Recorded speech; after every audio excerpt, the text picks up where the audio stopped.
Heto at aking pinagmamayabang ang aking bagong case ng cellphone. Di man ako nagatyo pero okay lang yan. Napakaganda naman ito at napakatibay. Kaya itong tumagal sa 10 million years na taon at kahit mahulog pa ito sa 10 gusali ay hindi ito masisira at waterproof din to mga pre. At ito ginamit ko na, napakaganda, sinukat ko na dito sa aking cellphone, sarap na tuloy mag-ML. Try kaya natin to gamitin mga pre. Ito na, binaliktad-baliktad ko pa. Paano pag nahulog to? Sigurado mapoprotektahan yung cellphone ko.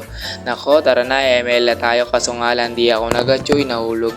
O di ba parang ganyan lang, patay kagad, swabe lang maglaro, patay yung gatot, di ba ganyan lang maglaro? O ito pa isang Betrix pack. At dito naabutan ko naman dito si Inday, kasama niya si Aling Padrona, at dito dalawa silang namatay, joke lang, ang sakit pala nun. At dito si Edwin nagbabalak sumubok, tinan mo tuloy napasubo, patay tuloy siya.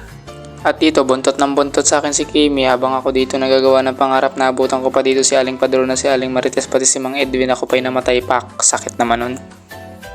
Habang ako'y nagbabab dito nakita ko yung isang ipis papunta rito, ayaw magpatalo, napatay tuloy siya ng engkanto. Pak!